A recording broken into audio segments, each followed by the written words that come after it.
नमस्कार, ताल ठोक के एक्स्ट्रा स्ट्रॉन्ग देख रहे हैं आप। रात के 8 बज रहे हैं। मैं हूं आपके साथ रोहित सरदानी। आज दिन भर की बड़ी खबर यह रही कि कांग्रेस संगठन में बड़ा उलटफेर होगा। आज से ठीक 13 दिन पहले 19 मई को 5 राज्यों के चुनाव परिणाम आए तो कांग्रेस की बुरी हार हुई थी। केरल और असम में कांग्रेस सत्ता से बाहर हो गई थी। बंगाल और तमिलनाडु में सहयोगी दलों के भरोसे सत्ता पाने का पार्टी का सपना टूट गया था। पुडुचेरी में बेशक कांग्रेस ने सत्ता में वापसी करके लाज बचा ली थी, लेकिन हार के बाद बयानबाजी का दौर शुरू हुआ। किसी ने कांग्रेस में सर्जरी की बात कही तो किसी ने बड़े बदलाव का सुझाव दिया। और इस सब के बीच आज ये चर्चा तेज हुई कि राहुल गांधी को कांग्रेस का अध्यक्ष बनाया जा सकता है। सवाल यह कि 2013 में जब राहुल गांधी कांग्रेस के उपाध्यक्ष बने, तब से वो पार्टी का हर बड़ा फैसला ले रहे हैं। इसके बावजूद कांग्रेस की हार का सिलसिला तेज होता गया। ऐसे में अध्यक्ष बनने के बाद क्या राहुल गांधी वाकई कांग्रेस के अच्छे दिन ला पाएंगे? क्या पीएम मोदी के कांग्रेस मुक्त भारत बनाने के सपने को तोड़ पाएंगे राहुल गांधी?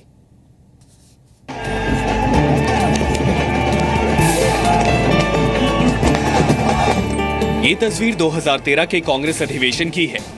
19 जनवरी को जयपुर में कांग्रेस वर्किंग कमेटी की बैठक में राहुल गांधी को पार्टी में औपचारिक रूप से नंबर 2 का दर्जा दिया गया था और वो पार्टी के उपाध्यक्ष बन गए थे। उपाध्यक्ष बनाए जाने के बाद कांग्रेस के हर बड़े फैसलों में राहुल गांधी की भूमिका रही है। अब 3 साल के बाद राहुल गांधी को कांग्रेस में नंबर 1 यानी अध्यक्ष बनाने की चर्चा है। जुलाई महीने में कांग्रेस पार्टी के चिंतन शिविर में राहुल गांधी को कांग्रेस अध्यक्ष बनाया जा सकता है। मीडिया में आई इस खबर की पुष्टि कांग्रेस का कोई नेता नहीं कर रहा है, लेकिन वफादारी दिखाने के लिए हर कोई राहुल गांधी की तारीफ में जुट गया है। तमाम कांग्रेस के नेताओं ने, कार्यकर्ताओं ने ये इच्छा जाहिर की है कि राहुल गांधी जी को अध्यक्ष होना चाहिए। वो तो है कांग्रेस प्रेसिडेंट का फैसला। अगर वो चाहते हैं कि मैंने 20 साल कर लिया, मैं हैंड ओवर करूं, तो it is her decision and I am sure Rahul will do a good job. Congress के सभी लोग देश भर के चाहते हैं कि एक दिन राहुल गांधी जी हमारे संगठन के अध्यक्ष बने। राहुल गांधी को अध्यक्ष बनाए जाने की खबर को बीजेपी अंदरूनी मामला बता रही है, लेकिन साथ ही साथ ये पूछ रही है कि राहुल गांधी की उपलब्धि क्या है। 4 जगह करारी हार उनकी हुई है और इसके बाद भी अगर उनको कांग्रेस के नेता प्रमोशन देना चाहते हैं तो उनको मुबारक हो। कांग्रेस मुक्त भारत और तेजी से आगे बढ़ेगा ये अभियान। 2013 में उपाध्यक्ष बनने के बाद राहुल गांधी की अगुवाई में कांग्रेस पार्टी 2014 का लोकसभा चुनाव हार गई। पहली बार 2 अंकों में सिमट गई और सिर्फ 44 सीट ही जीत पाई, जबकि दिल्ली समेत 9 राज्यों में कांग्रेस पार्टी सत्ता से बेदखल हो गई। पुडुचेरी में कांग्रेस ने 5 साल बाद सत्ता में वापसी की। आंकड़ों के लिहाज से देखा जाए तो राहुल गांधी का परफॉर्मेंस मीटर बेहद खराब रहा है। ताल ठोक में आज का सवाल यही है, क्या लगातार हार के बाद भी राहुल गांधी का प्रमोशन होगा? क्या राहुल गांधी कांग्रेस के अच्छे दिन वापस लाएंगे? तो आपको बता दें, हमारे साथ 3 खास मेहमान इस वक्त बात करने के लिए। शोभा ओझा हमारे साथ हैं, वो कांग्रेस पार्टी की प्रवक्ता हैं, जैसे भारतीय महिला कांग्रेस की अध्यक्ष हैं, मध्य प्रदेश महिला कांग्रेस की अध्यक्ष रह चुकी हैं और यूथ कांग्रेस की महासचिव भी रह चुकी हैं। अक्सर आप उनको टीवी डिबेट्स में भी कांग्रेस पार्टी का पक्ष रखते हुए देखते हैं। डॉक्टर समित पात्रा हमारे साथ हैं, वो बीजेपी के प्रवक्ता हैं, बीजेपी की केंद्रीय समिति का हिस्सा हैं, ओडिशा से आते हैं और पेशे से सर्जन हैं। हमारे साथ जयंतो घोषाल हैं, जो वरिष्ठ पत्रकार हैं, पिछले करीब 2 दशक से राष्ट्रीय राजनीति की पत्रकारिता कर रहे हैं, मार्क्सवाद पर विशेषज्ञ हैं, भारत चीन और भारत पाकिस्तान रिश्तों पर भी खास तौर पे पैनी नजर रखते हैं। आज उनकी तबीयत खराब थी, उसके बावजूद हमारी रिक्वेस्ट पर वो इस कार्यक्रम में शामिल होने के लिए तैयार हुए। शुक्रिया जयंतो, इसके लिए आपका भी। शोभा ओझा, सबसे पहले मैं आपसे पूछना चाहता हूं, क्या सोनिया गांधी की अपील कम हो रही है? जो लोग बार बार ये सिक्का उछालते हैं और फिर नीचे गिरने से पहले रोक लेते हैं कि राहुल गांधी को अध्यक्ष बनाया जाए।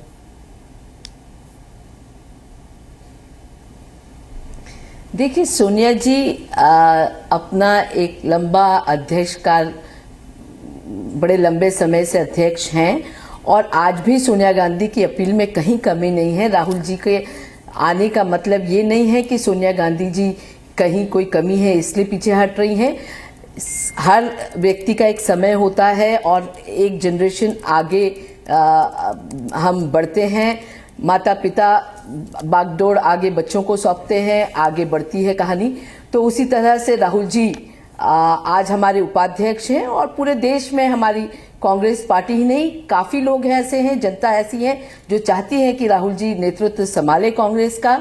और जिस तरह से राहुल जी लगातार मेहनत करते आ रहे हैं, सड़कों से लेकर संसद तक हर व्यक्ति के इशू को उठा रहे हैं, चाहे वो किसान हो, दलित हो, पिछड़ा हो, महिला हो, अल्पसंख्यक हो, तमाम लोगों के इश्यूज की लड़ाई लड़ रहे हैं, इंसाफ की लड़ाई लड़ रहे हैं। तो निश्चित ही आने वाले दिनों में उनको कांग्रेस की बागडोर संभालनी है और हमें पूरा विश्वास है कि उनके नेतृत्व में कांग्रेस एक नई ऊर्जा के साथ, पुराने एक्सपीरियंस और नई ऊर्जा के साथ आगे बढ़ेगी। तो इसका मतलब हम ये औपचारिक तौर पर मान लें आपके जरिए से कि वाकई कांग्रेस पार्टी अब मन बना चुकी है, सोनिया गांधी का वक्त अब खत्म हो चुका है और राहुल गांधी का दौर शुरू हो रहा है।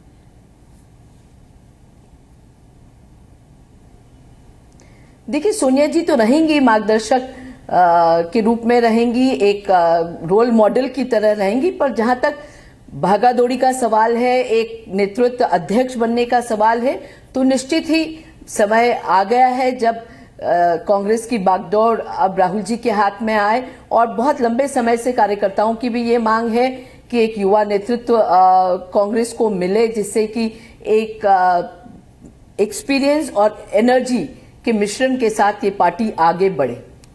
संबित पात्रा वो कह रही हैं कि मार्गदर्शक रहेंगी सोनिया गांधी, और पार्टी में मार्गदर्शक की क्या स्थिति, क्या हैसियत होती है आपसे बेहतर नहीं जानता कोई। जितना विवाद आपके मार्गदर्शकों पर रहा है, किसी पर नहीं रहा अब तक।